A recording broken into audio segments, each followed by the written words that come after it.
Perhaps the simplest fluid condition is a laminar flow over plate. And we focus on driving the equations and the meaningful numbers, dimensionless numbers that are associated with this fluid flow and the heat transfer.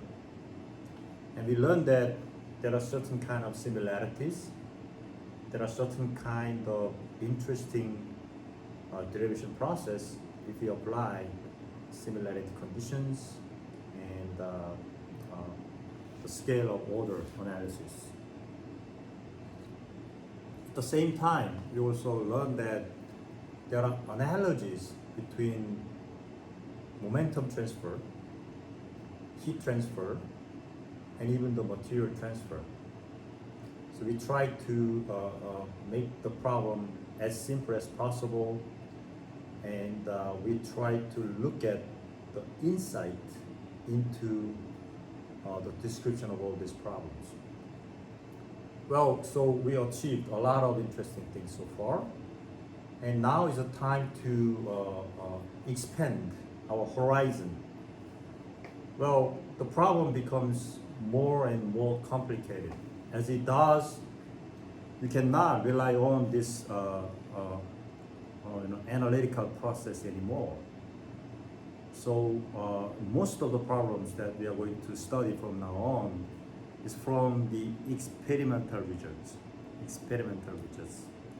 So chapter 8, chapter 9, and chapter 10, 7, 8, 9, 10, the remaining part of chapter 8, 7, sorry, and chapter 8, chapter 9, chapter 10 will move very quickly and just study the results of this experimental results. So what's remaining in chapter 7? Well, it's about the turbulence. Okay, so far we assume that our flow was strictly remaining in the regime of the laminar flow. However, there might be some turbulent flow that can be associated with this problem. So let's think about the turbulent flow first.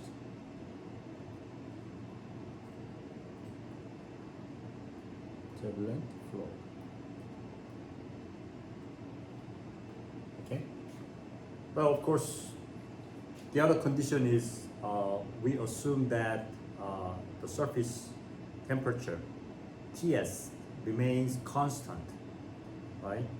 But sometimes it's not just temperature that remains constant, but heat transfer that remains constant as well. So we need to look at that as well. But here we'll focus on the constant temperature.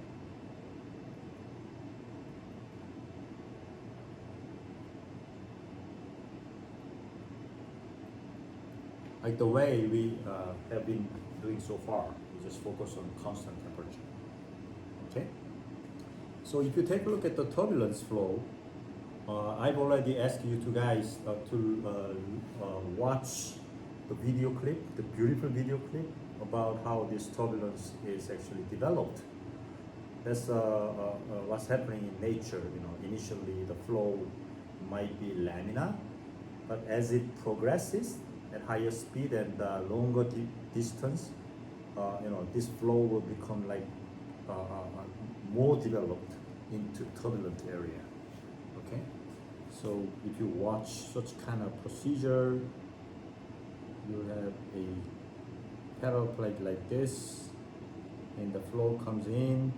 Initially, looks like a lamina, right? And this momentum of the laminar boundary layer thickness will keep increasing, right? But from certain point on, suddenly there's a turbulence coming in. Okay, that's what we know by our experience, right? And we call this distance until this turbulence shows up critical distance, xc. Okay, and because the flow pattern becomes completely different, the thermal process, convection in other words, also becomes completely different. So we need to understand the flow of phenomena first, like the way we understood flow phenomena over the plate when the flow is laminar. It's the same process. We understand the flow first, and then we understand the thermal phenomena next. Okay. So what was the criteria for this understanding of flow pattern? The surface shear stress and coefficient of that coefficient that is associated with the surface shear stress. And that coefficient is probably CFX, right? The friction coefficient. In case you have a turbulence, people studied a lot, people did a lot of experiment.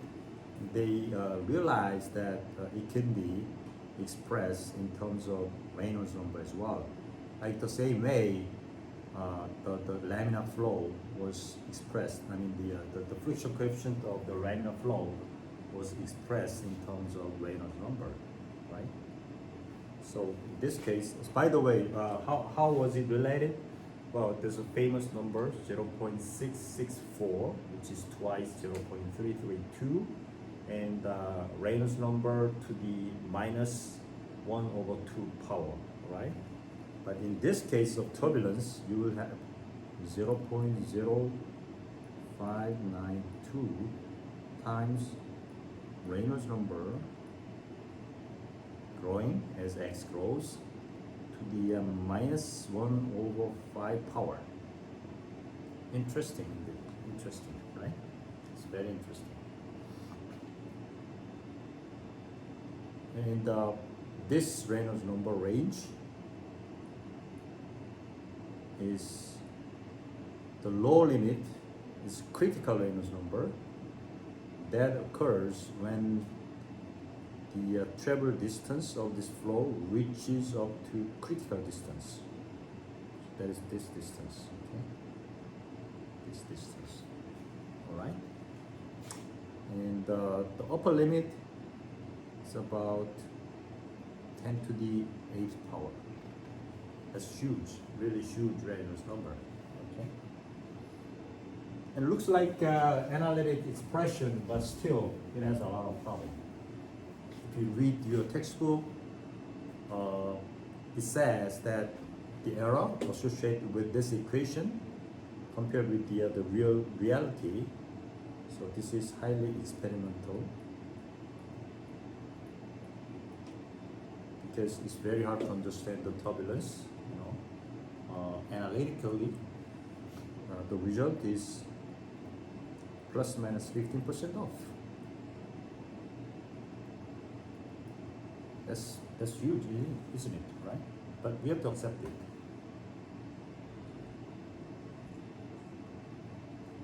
And following this understanding of fluid flow, we have to understand how this thermal phenomena occurs, all right? So anyways, so that's the friction coefficient. This is the friction coefficient. What about the thickness of boundary layer? So laminar flow boundary layer was well defined, right? It grows like a square root, right? That's why we have this profile, nice square root profile. What about the turbulence profile? And that will look something like this, delta. So turbulence delta profile will be 0.37 times travel distance times Reynolds number travel distance minus 1/5 power. Okay? So in terms of x, this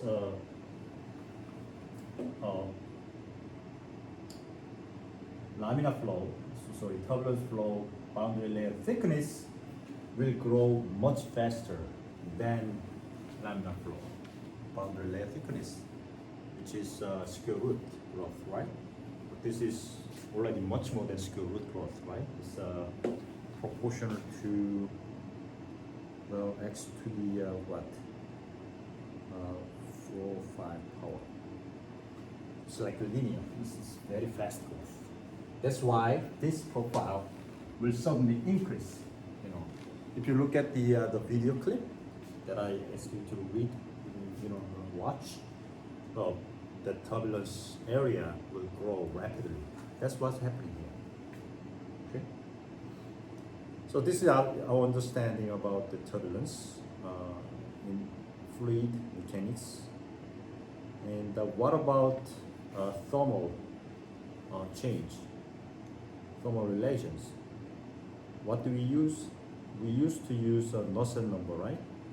So here we have to use the Nusselt number as well. So if you use Nusselt number of x, that will be in turbulence area 0.0296. Everything's written in your textbook, okay? I'm just copying from the textbook. Reynolds number x the 4/5, and the Plato number to 1/3. And Plato number is 0.6 and less than 60. Small Plato number means nu of alpha is small. That means that it's like an oil, Sorry, it's like a mercury, right? It's a liquid metal. Large Plato number means that it's a sticky flow with the less heat conductivity, thermal conductivity of the flow, or thermal diffusivity, less small thermal diffusivity. It's like an oil, right? So more like a mercury, more like an oil. But in between, it's like air, water, everything's included. Almost everything's included here. So it's pretty much your coverage is large. Okay. So this is Nusselt number in turbulent area. Okay. What was our Nusselt number, by the way, in the laminar flow area? Right. So sorry, if you have Nusselt number, now you can calculate, for example, heat convection coefficient in terms of the travel distance, right? What is it? Because of the Nusselt number, the definition of the Nusselt number was hx times x over k, right? So hx here is nothing but Nusselt number of x divided by x times k. Okay? So hx in terms of travel distance, it is proportional to x to the, here 4/5, here -1. So x to the -1/5 power. Okay? Why don't we compare this situation with that of the laminar flow? So this whole thing is about turbulent flow.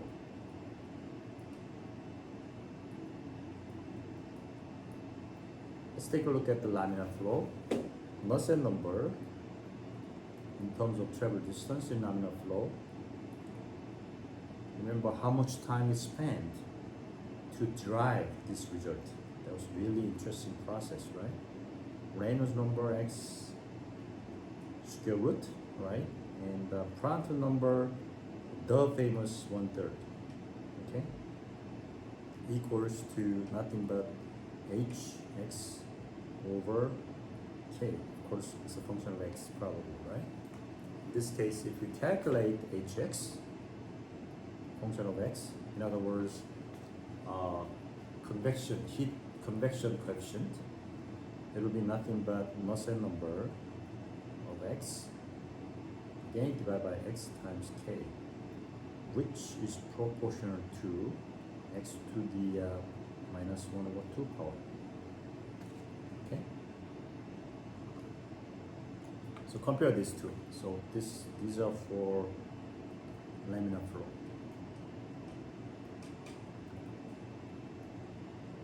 How does it look like? The local heat convection coefficient for the turbulent flow grows slower than local heat convection coefficient for the laminar flow. Can you explain such results? Well, this occurs because in turbulent flow, the mixing of the flow is very efficient, unlike laminar flow. Laminar flow, the only mode of heat transfer is by diffusion.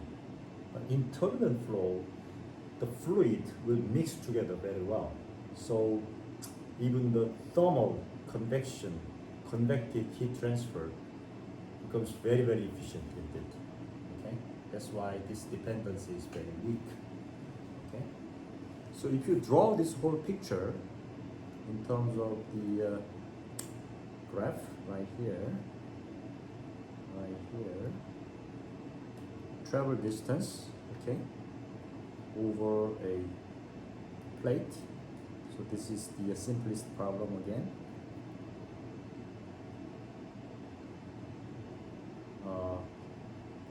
Local convection coefficient and the thickness, boundary layer thickness. If you take a look at them, it will go like this. Initially laminar, and this dependency becomes stronger in turbulence, right? We grow much faster in turbulence. And there's the transient region. Okay, so this is about delta function of x. What about local heat transfer coefficient? At the entrance, remember, the heat transfer coefficient will become very, very large, right? And then it becomes less and less, like this, right? So it comes back down like this, but there are transition, and the heat transfer becomes very efficient in turbulence area. Okay, so this is local heat transfer coefficient. All right. What is the boundary between these two, basically? What is the Reynolds number that we are talking about? That Reynolds number, the critical Reynolds number, at critical length, according to textbook, will be 5 times 10 to the 5th power. So if you have the Reynolds number bigger than 500,000, there will be turbulence. If you have a Reynolds number smaller than 500,000 over the plate, it will be a laminar flow. Okay?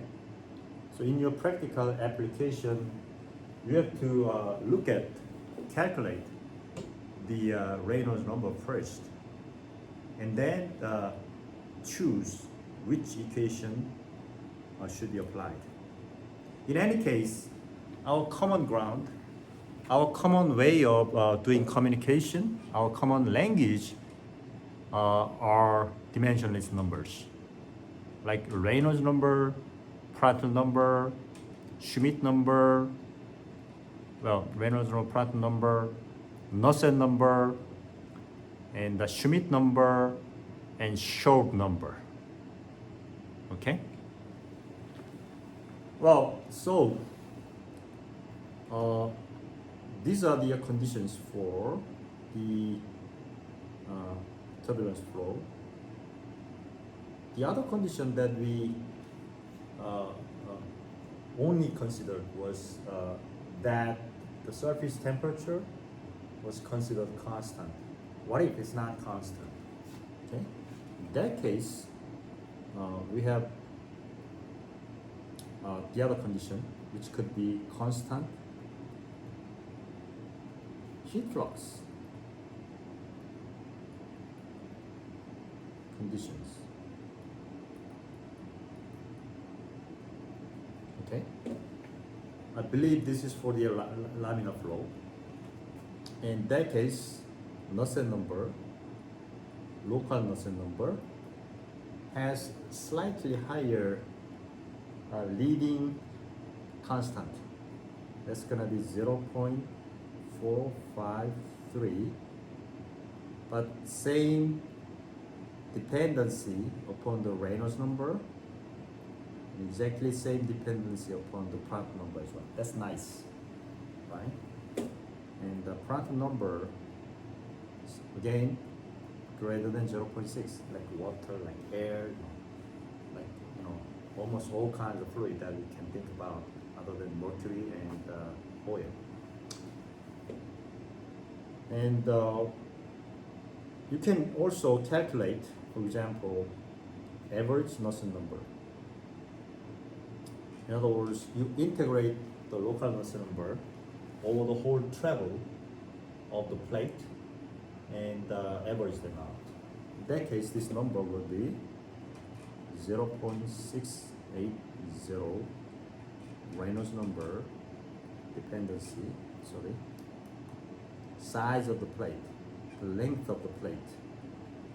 That's fixed, not variable anymore. Like this. Okay. Let's think about constant temperature case.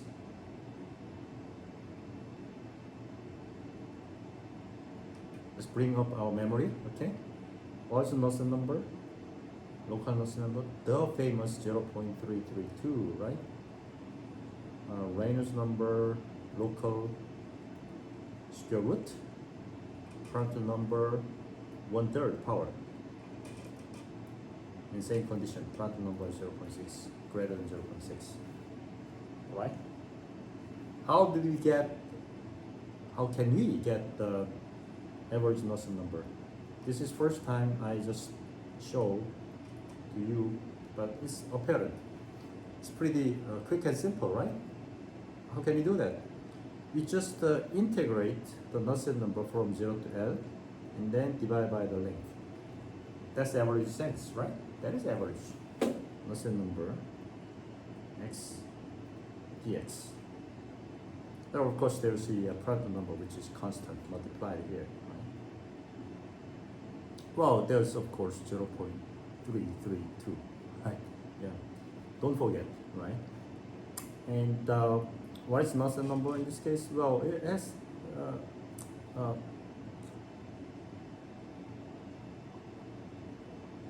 Reynolds number in there.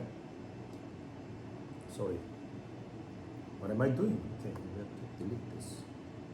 Yeah, so this one corresponds to 1/L and times 0.332 times Prandtl number 1/3, but there's a Reynolds number involved in this integration process. And what's the constant in the Reynolds number? That is square root u infinity over nu. And the remaining part, square root x, you need to integrate it, right? Square root x, x to the half power dx, square root of x, right? If you do that, well, that'll be 1/L again, 0.332 Prandtl number 1/3 times square root u infinity over nu, and 1/2. Just take a reciprocal, so it'll become 2, and x to the 3/2 power, right? So that'll be L to the 3/2 power. That's the consequence of this integration. So what do we have here? 2 times 0.332 will be 0.625 664, right? Times, well, this whole thing, this one, this one, this one, this one. To collect them all together, L will be cancelled out from the numerator and denominator. That's what's remaining is L to the 1 over 2 power, and that goes into the square root part and becomes Reynolds number again. So it'll be Reynolds number L to the half power, Prandtl number 1/3. Okay. So this is a consequence. This is for the constant heat flux case, the average Nusselt number. Take a look at this. Average Nusselt number for constant heat flux, average Nusselt number for constant temperature. They are very similar to each other. Okay. However, yes, the local Nusselt number for constant heat flux and constant temperature a little bit different.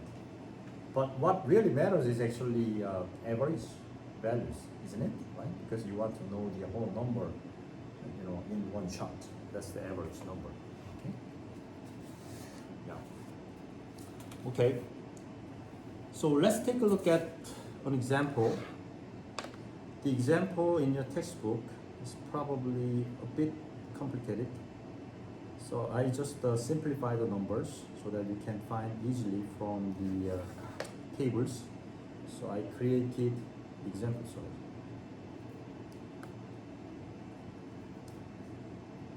Example 7.1-2. This is my own version of the example. All right.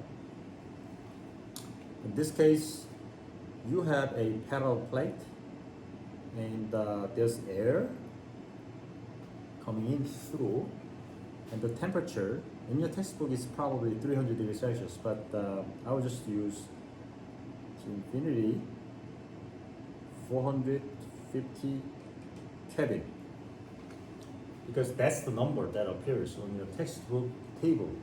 Okay, otherwise you have to do interpolation. All right. And U infinity is 10 meters per second.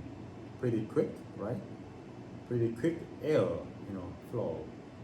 Pressure is 10 kilopascal. Why do you need the pressure? You will see soon. And you have a plate like this, over which this flow is coming in. And the surface temperature is maintained constant at 300 Kelvin, which is 27 degrees Celsius. Okay? That's simple, right? That's simple. And heat flux. That's what we want to know. So, in order to keep this temperature constant at 300 degree Kelvin, what will be the heat flux that's associated with this phenomenon? Heat flux per unit length, unit width, 1 meter width. So we use single prime. If we use double prime, it would become per area, right? So if you use single prime, that's per unit width, and that is watt per meter, right? So we have to know, what do we have to know? We have to know material properties. Material properties like dynamic viscosity at this pressure, because it's air. Dynamic viscosity is highly dependent upon the pressure, because air is compressible, unlike the water. And heat transfer, the conduction coefficient, right? Yeah, heat conduction coefficient, K. So we have to read out the table indeed. So what kind of table do we have? If you take a look at your textbook, on page, let's see.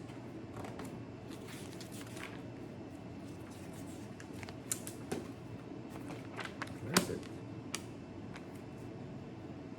Table A4. Okay. That's on page 925. Page 925. Thermophysical properties of gases at atmospheric pressure 1 atm. That's important, okay? And the table shows the information for the air and many other gases, okay? And air, if you read out the temperature 450, you can find, first of all, dynamic viscosity, which is 32.39 times 10 to the minus 6 power, and thermal conductivity, which is 37.3 times minus 3 power, third power, and the Prandtl number, which is 0.686. Okay, so I changed the problem easier so that you can easily read out from the table. So expect that maybe this kind of problem will appear in your final exam. I'll give you the table, but I just give you the number so that you can read out from the table very easily, okay? So if you take a look at that, table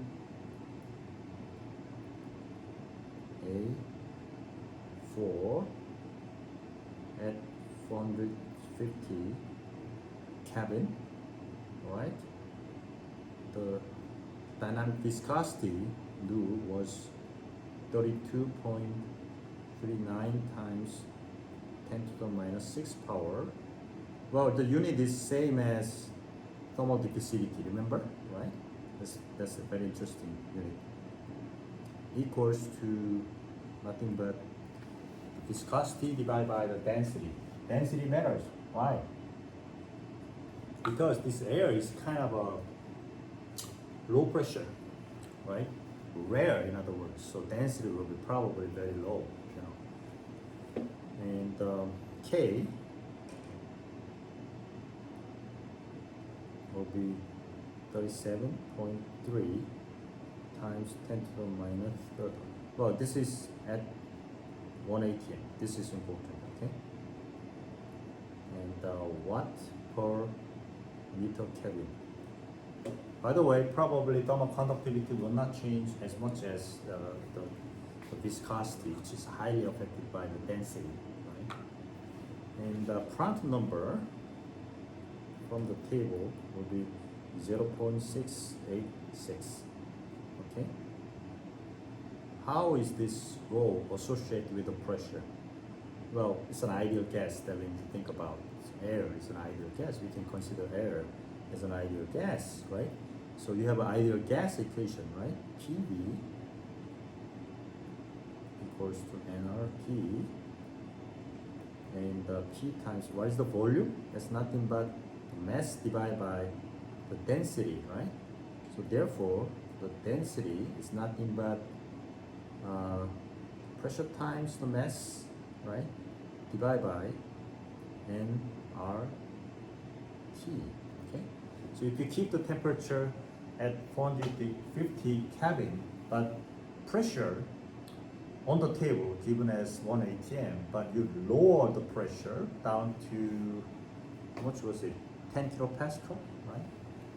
So approximately, so anyways, what this really means is that if temperature remains the same, other things remain the same, the mass remains the same, pressure, the rho is proportional to, directly proportional to the pressure.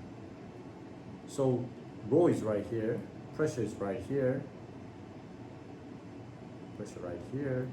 That really means that nu is actually inversely proportional to the pressure. Okay, so that means that if you really want to calculate the dynamic viscosity. Well, let's say that 1 atm is 100 kilopascal. It's slightly bigger than 100 kilopascal, 1013 or something. But let's just use 100, just for simple calculation. So at 100 kilopascal, dynamic viscosity will be 32.39 times 10 to the minus 6. However, since the pressure is lower, dynamic viscosity will be higher, right? So it will be 100 times 10 to the third, 100 kilopascal divided by 10 kilopascal. That's given in the problem, okay? And what will be this? This will be nothing but 32.39 times, well, this whole thing, if you just calculate it, 10 to the minus 5 power, okay? Meters squared per second. All right?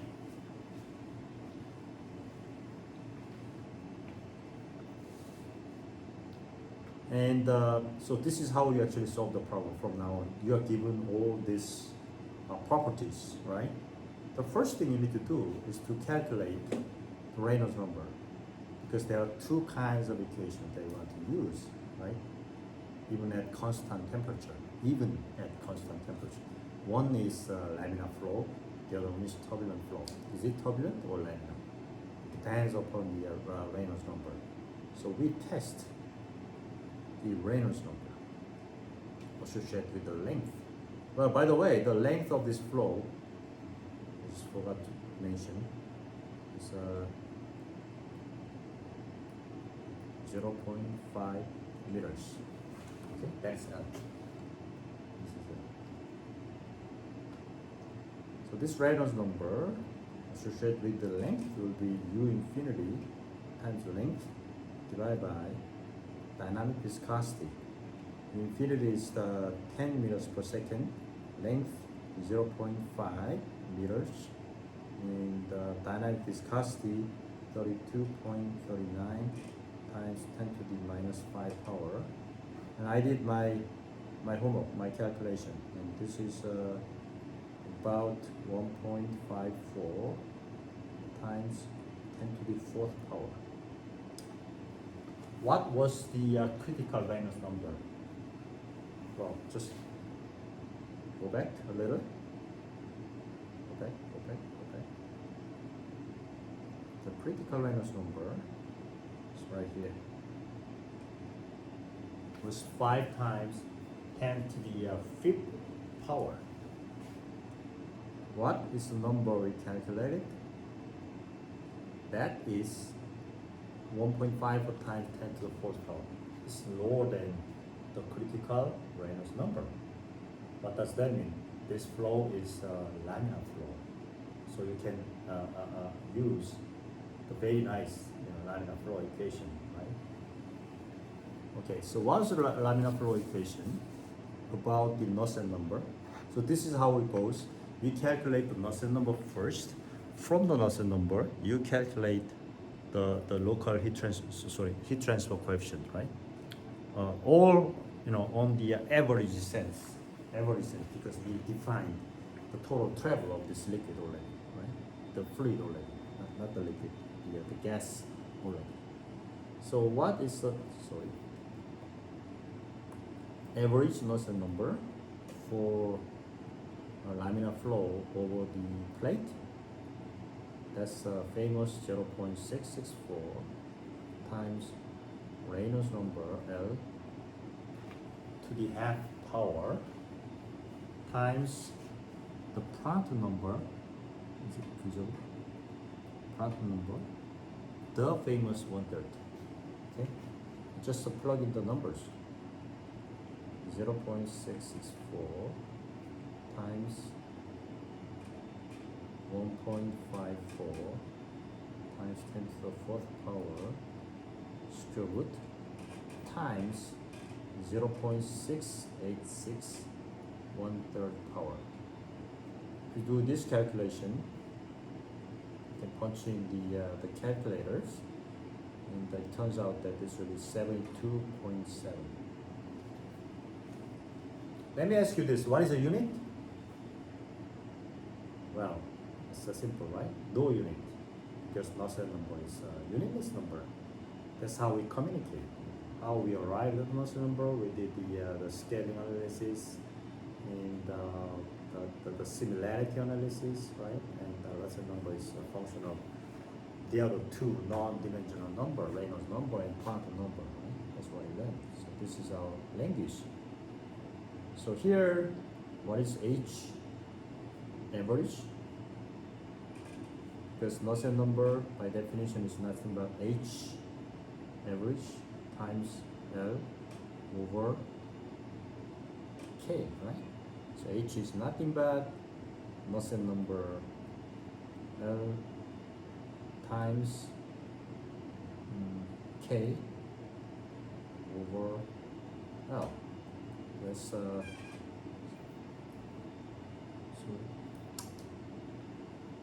72.7 times the K, the conductivity, we read from the table, right?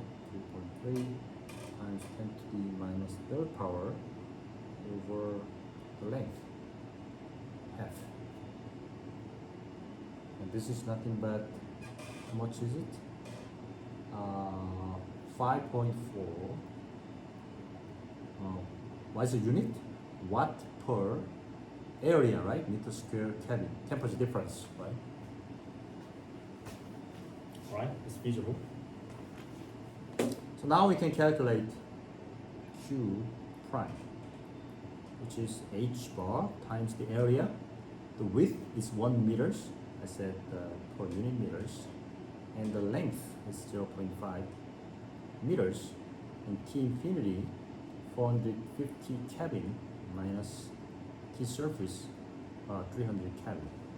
So this will be 5.4 times length 0.5 times the temperature difference 450 minus 300, that will be 150 Kelvin. So the result will be 405 watt per liter. In order to maintain the temperature at 27 degrees Celsius, when the air blowing into was about 180 degrees Celsius, which is 450 degree Kelvin, at 10 meters per second, at the 1/10 of the atmospheric pressure, 1/10, very low pressure, you need to have the heat transfer, heat convection transfer of 405 watts per meters. Okay. So this is how our calculation goes. Anyways, we calculate Nusselt number. From the Nusselt number, you calculate the convection heat transfer coefficient. Okay. Very useful indeed. Right?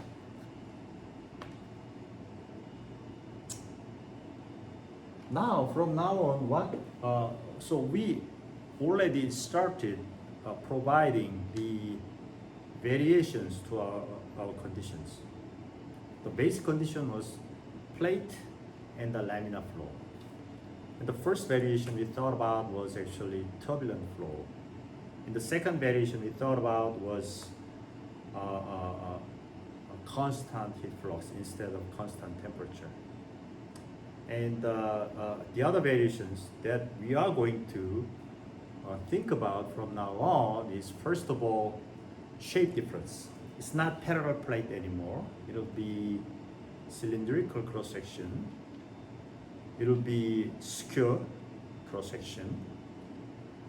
And it's not just two-dimensional cross-section anymore. You need to think about like a sphere, okay? So these are the variations.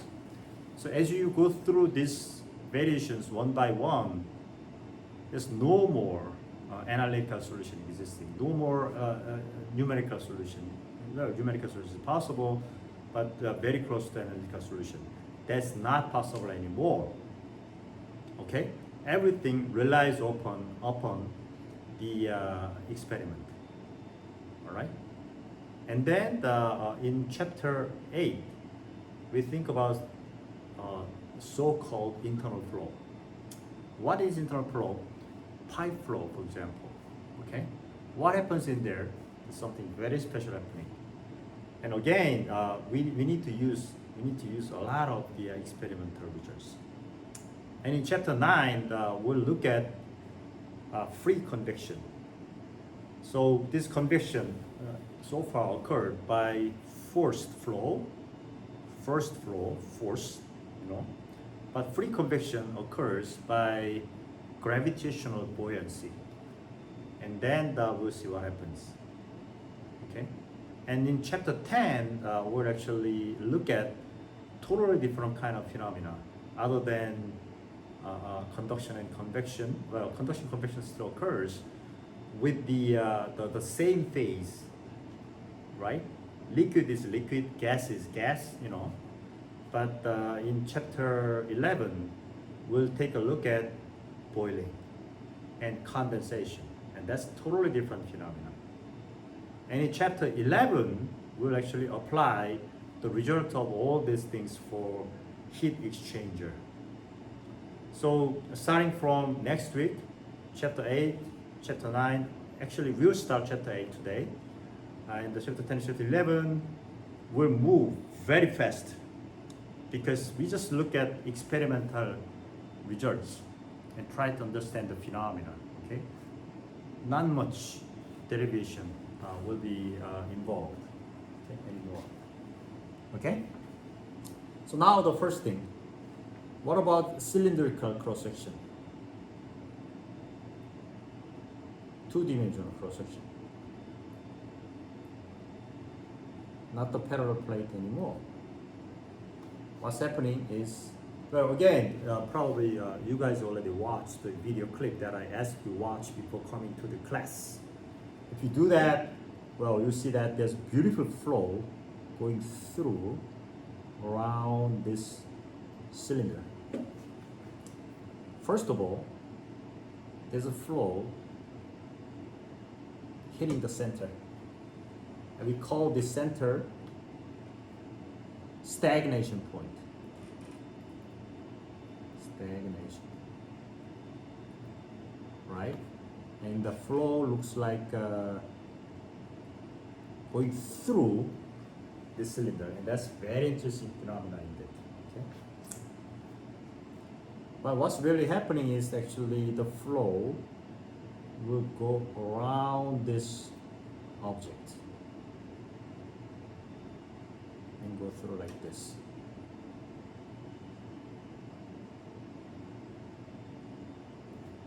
Go through like this. How do you know that? By our experience? Well, more than that, by the beautiful flow visualization experimental techniques. That's what you guys observed in your, you guys watched in the video clip. Okay. However, if you take a look at this thin area, so what happened? Thin area. Okay, there will be this development of boundary layer, and then it will become like turbulent area like this.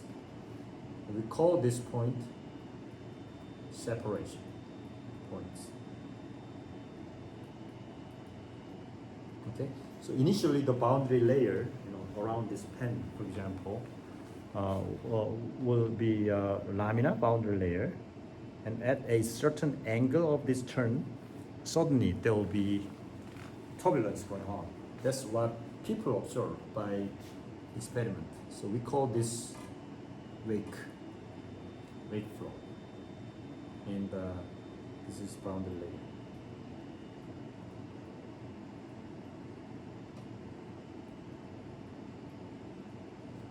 Okay, and your coordinate will go like this, and you can even define the angle theta like this. Okay, so here, if you want to define the Reynolds number will be defined by typical dimension of this object. That's nothing but the diameter of this object, d. Okay, so it will be velocity is probably Vd over nu. That's the Reynolds number. And people learn that the critical Reynolds number that creates this wake or the turbulence at certain point here, that will be Reynolds number, the critical value, and that's 2 times 10 to the 5th power. So if your Reynolds number in this specific case is greater than 2 times 10 to the 5th power, you are in the regime of the turbulence flow. Okay. So what are we interested in? We are interested in looking at Knudsen number. Again, this is the common ground, common way of describing things from now on. Well, we are interested in some factors that are multiplied to the front of this Knudsen number. Remember 0.3 degree 2, things like that. So we divide this Knudsen number by Reynolds number of the square root Prandtl number 1/3 power. We plot this graph. And there are very talented engineers who did this beautiful experiment for us. Okay? So this is the outcome of many talented engineers involved in this process. This could be 1, 2, even up to 3. Okay? And the angle, remember, we defined the angle. 0 degrees, 30, 60, 90, 120, 150, 180. Okay? So we can define in terms of this angle. Okay? So as the angle increases, this flow will actually will be moving on. Okay? Angle 0 and the theta, you have 30, 60, 90, 120, and 150.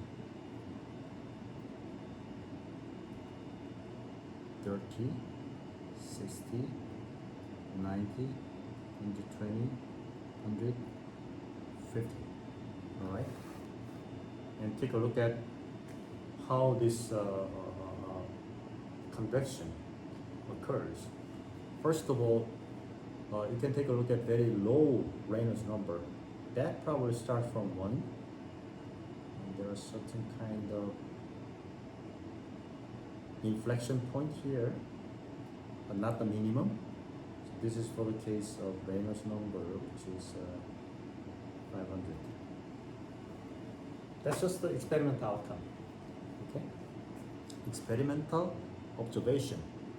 And when the Reynolds number is 10,000, you start slightly above 1. But it has the minimum point here at 90, close to 90 degrees, and will keep increasing. So this is for the case when you have Reynolds number of 10,000. Think about all this process. How do we actually calculate and measure all the things? You have a circular cylinder object.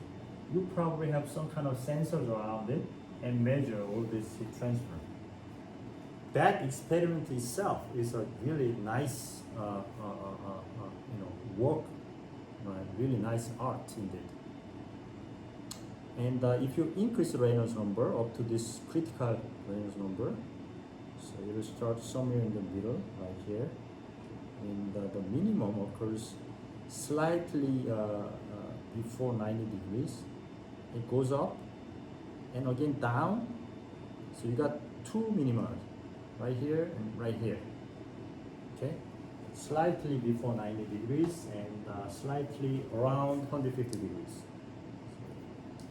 So probably slightly around 150 degrees. Okay, that's interesting. This is for the case of Reynolds number of 2 times 10 to 5. We got 2 minima, all right? And if you increase further, probably 10 times more than this Reynolds number, by increasing the speed, for example, 10 times, the minimum point occurs even earlier, okay? And then goes up like 90 degrees, and then again, minimum here. So you got again 2 minima, right here and here. So let me show you all this minimum points. Right here, right here, right here, right here, right here. That's for the Reynolds number of 2 times 10 to 6 power. Okay. All right. So this is for the cylindrical cross section, and if you just keep reading this textbook, it'll discuss the flow around the sphere in 2 banks. The collection of many of these cylindrical shapes, or maybe square shapes, hexagonal shapes, all these things, all these results are highly experimental. So please, quickly read through all these things, okay? Yeah. All right, now, after this concludes chapter 7, and you can move on to chapter 8. So chapter 8, and just create another note page. It's called internal flow.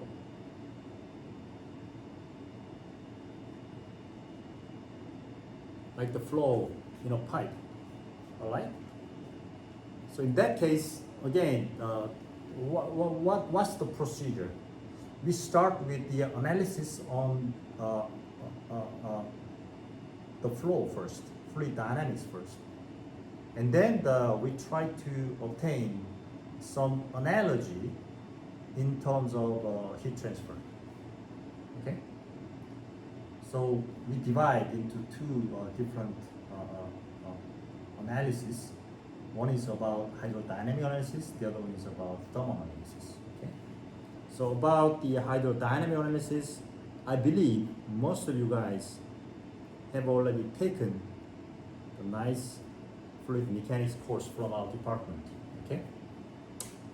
But if I just quickly review it, well, this is a pipe, and there will be fluid flow starting from the outside of pipe, which is constant velocity, like this, like this, like this, like this, this. Shall I put more? This, this, this. And as soon as this flow enters into this pipe, there will be laminar boundary layer that's going to be developed. What's different from plate flow is that this boundary layer will develop from every surface of the circumference, right? Since they grow at a certain point, they merge, okay? And up to this point, perhaps the flow profile will look something like this. This, this, this, this. Okay? So one more,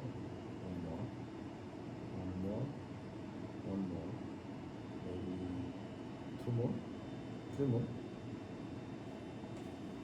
Okay? And we call this, you already know that, right? Hydrodynamic boundary layer thickness, or fluid dynamic laminar flow fluid, boundary layer thickness. So represented by delta. Yes.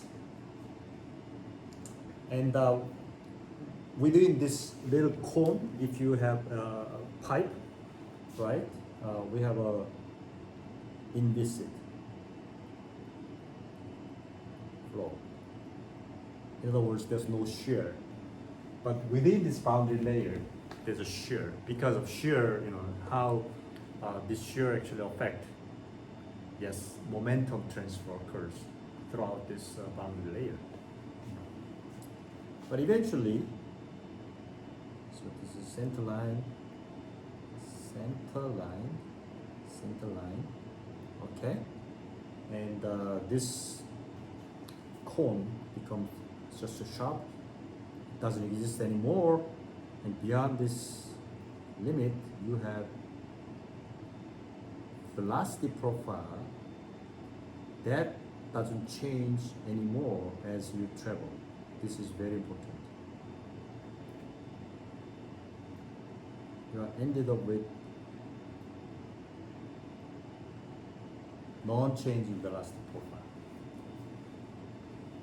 Okay, so we call this, before this sharp cone, okay, we call this entrance region.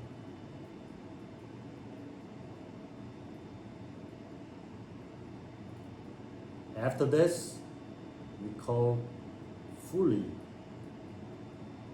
developed region.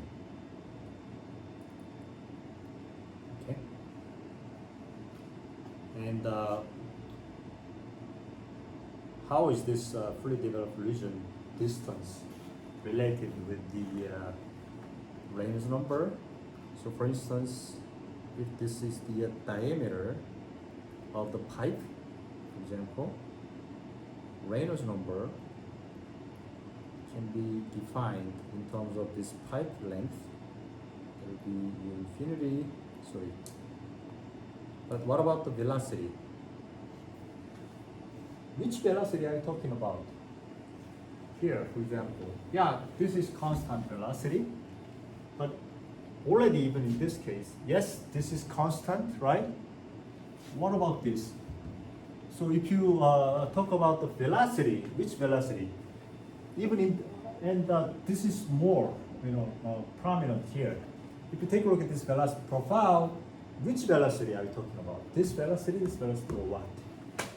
So we have something called average velocity. Okay, you'll see what that is soon. That's pretty obvious. Average velocity times the diameter of the pipe divided by dynamic viscosity. In this case, Reynolds number of the critical value will be around 2,300. Okay? So in other words, Reynolds number becomes like this big, then you have a fully developed region. Okay? Why this number increase from the beginning? Well, it changes, right? This way. So, what is the average velocity, mean velocity, un? Okay. Well, before that, anyways, again, if you have a laminar flow, then the fully developed FD, fully developed H hydrodynamic fluid, in other words, normalized by the size of this pipe will be around 0.05 Reynolds number D. What was the dependence upon this Reynolds number when you had the plate? That was minus square root. Sorry, square root, right? In this case, actually, just 1 power dependence. It's a stronger dependence, indeed. And in term, let's think about the mean velocity. What is mean velocity? You have a mass flux, mass that goes through this pipe, the total mass. How can you express it? Well, it'll be density times, the mean velocity. Okay, the velocity that represent the whole, transport of the mass. Okay, times the cross-section area, isn't it? Right? And what is the this mean velocity? Well, it will be integration over the whole cross-section area. So in other words, integration of the whole thing with varying velocity with infinitesimal element. Okay, so that will be rho time. Well, rho could be constant or not, doesn't really matter. And the u is a function of not only r. R means this coordinate is r. Okay, not only r but also x. As x changes, look, this velocity profile itself changes actually. So it's a function of r and x as well. And little element is dr, isn't it? Right? So that's the dA cross section, whatever it is. Okay. If you have an annular type cross section, you can calculate it easily, right? So we call this part then mean velocity.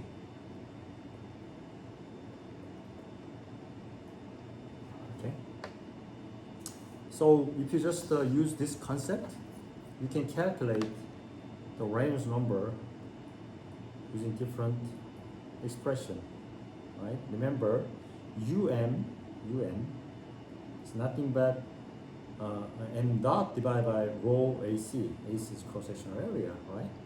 So if you talk about circular pipe, then the Reynolds number will be well, D is D times mass dot divided by, well, nu was mu over rho, and remember rho and everything, rho times pi over 4 d squared, right? So this will be 4 times mass dot divided by pi mu d, since rho and rho cancels out. Okay, for circular pipe, for example. Okay, and you guys also took the fluid mechanics and calculated what the mean velocity is in this fully developed region.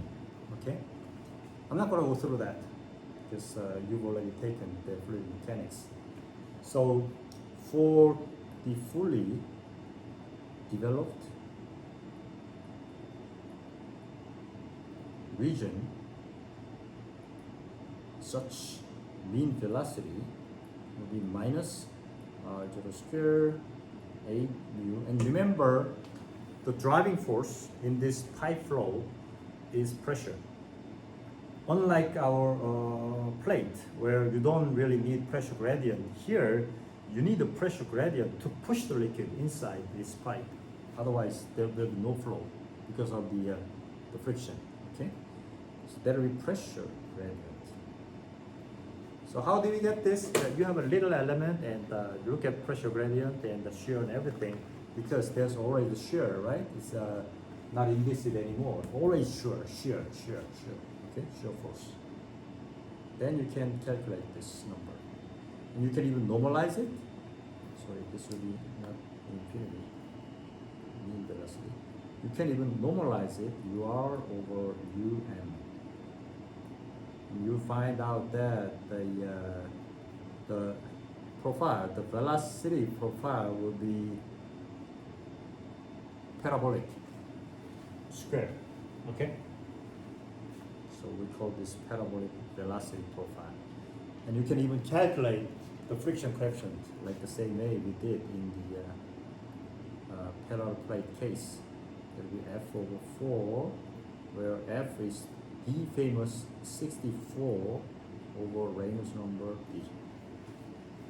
Okay, and in different cases, different case of cross section, again people use experimental method. This is already experimental, isn't it? Right? Okay, so far we have just started chapter 8, and we have just looked at hydrodynamic behavior of the fluid, which is like a review of your fluid mechanics course. Okay, so next time we'll quickly go over thermal behavior as a way of understanding, the whole combination. Okay, so we try to look at analogy, and we'll try to look at the difference. We'll try to look at fundamental physical phenomena embedded into such kind of difference in chapter 8. And then we'll quickly move over to chapter 9, which is free convection, okay, by the buoyancy forces and other things. And then chapter 10 about boiling and condensation. Okay. Thank you. Have a good weekend, and I'll see you guys next week. Thank you.